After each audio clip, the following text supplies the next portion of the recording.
Mga nagbebenta ng parts ng sasakyan.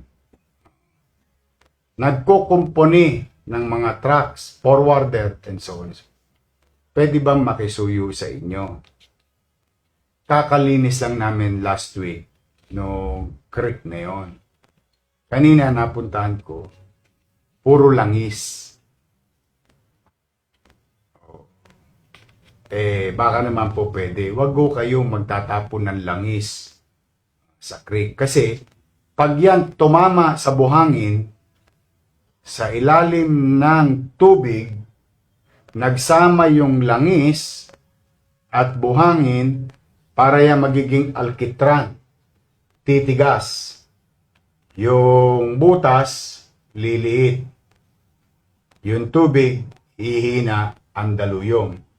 At aapaw, babalik sa atin yung mga langis at basurang itinapon natin sa creek. Huwag na tayo magturuan, ha? Wala pong ibang pwede magtapon doon.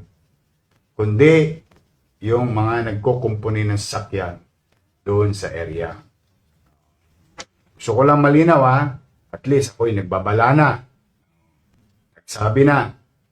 Yung mga taga Santa Cruz area na yan, District 2, District 3, tigilan ninyo na yan.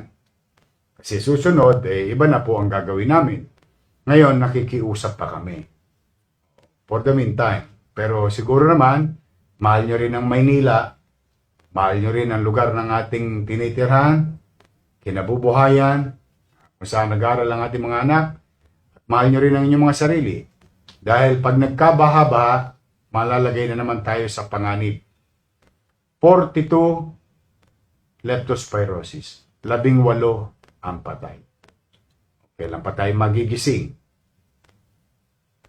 Hindi na nga magkanda-ugaga sa katatrabaho yung ibang ahensya ng gobyerno, although meron ding kalokohan sa kanila at kalokohan ng ibang mga politiko na pinakikialaman itong mga flood control project na ito.